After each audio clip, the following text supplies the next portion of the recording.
Class 10th ICSC वालों, मुझे पता है यार तुम्हारी ना केमिस्ट्री के साथ अच्छी बॉन्डिंग नहीं बन रही है, दिमाग में रस्टिंग हो रखा है।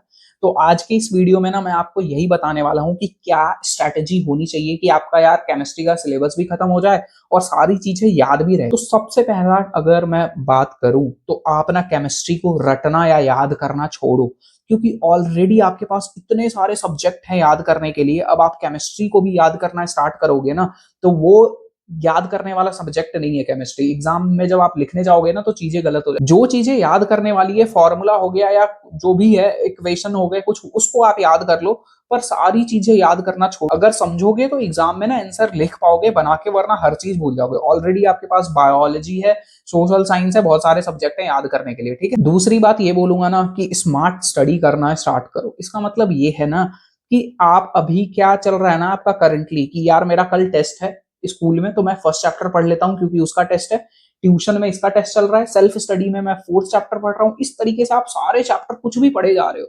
ऐसे पढ़ोगे ना कुछ नहीं हो पाएगा, सच बता रहा हूँ। ये जो मैं बात बोल रहा हूँ ना, इसको ध्यान से फॉलो कर लेना। मैंने ना प्रियोरिटी वाइज चैप्टर को सेट करके एक वीडियो बनाया है, चैप्टर वाइज वेटेज का केमिस्ट्री का, वो जाके देख लेना।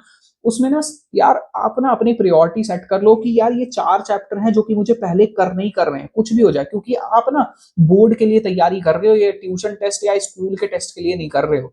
तो आपको ना वो 4 चैप्टर पहले खत्म कर देने हैं, जहां से आपके 40 to 50 मार्क्स आ जाएंगे। तो वो आपको ना प्रायोरिटी बना के चलना पड़ेगा कि ये 4 चैप्टर मुझे अच्छे से आते हैं।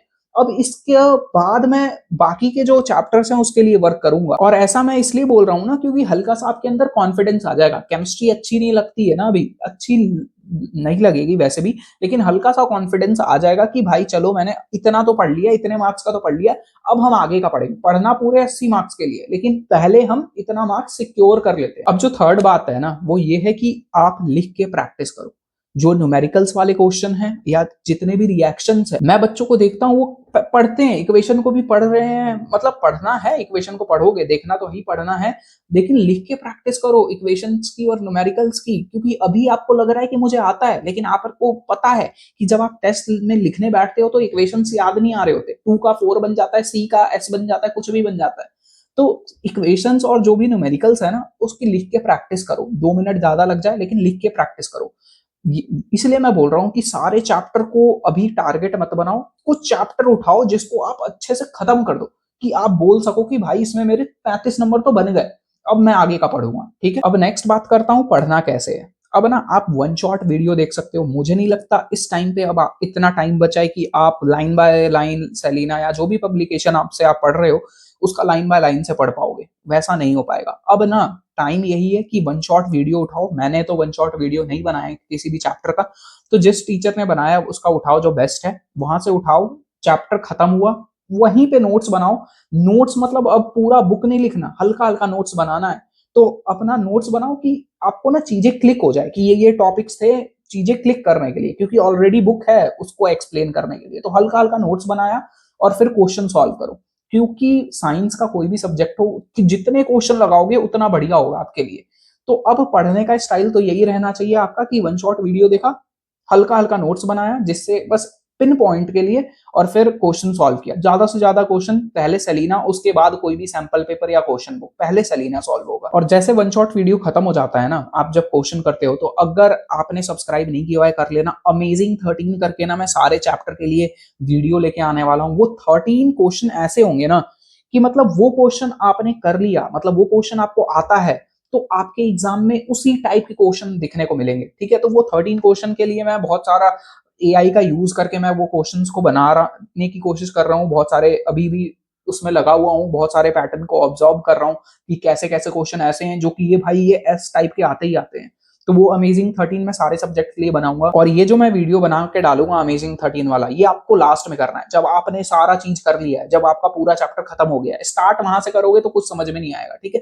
जब आपने वन शॉट ये सब खत्म कर लिया तब हम मेरा अमेजिंग 13 वाला वीडियो देख लेना। बस चैप्टर क्लोज हो गया, मतलब अमेजिंग 13 वाला जो वीडियो है उसके बाद आप चैप्टर को क्लोज कर सकते हो, ठीक है। अब मैं नेक्स्ट बात करूंगा टाइमिंग की। मतलब कब कैसे कितना पढ़े कि हमारा सिलेबस भी खत्म हो जाए, रिवीजन भी हो जाए सही से। अगर आप एक हफ्ते में, एक वीक में मतलब एक चैप्टर का भी अगर टारगेट रखो ना, इनफ है। 1 वीक 1 चैप्टर। ये अगर आप नवंबर में वीडियो देख रहे हो तो दिसंबर में पढ़ रहे हो तो भाई डबल कर लेना इस चीज को। और ये बात मैं इसलिए बोल रहा हूँ क्योंकि सारे सब्जेक्ट को पढ़ना है, ठीक है, इसलिए मैं 1 वीक 1 चैप्टर बोल रहा हूँ।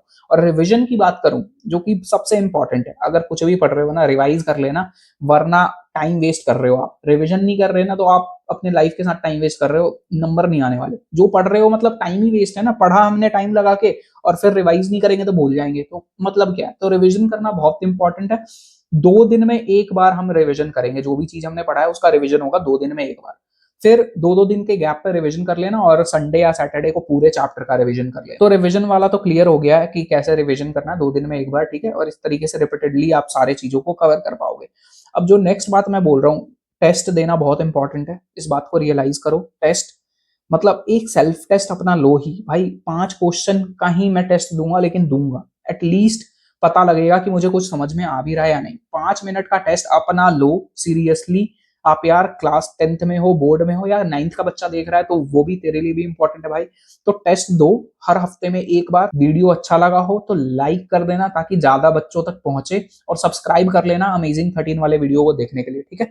और करते नहीं हो सब्सक्राइब कर लेना इस बार, ठीक है। बाय।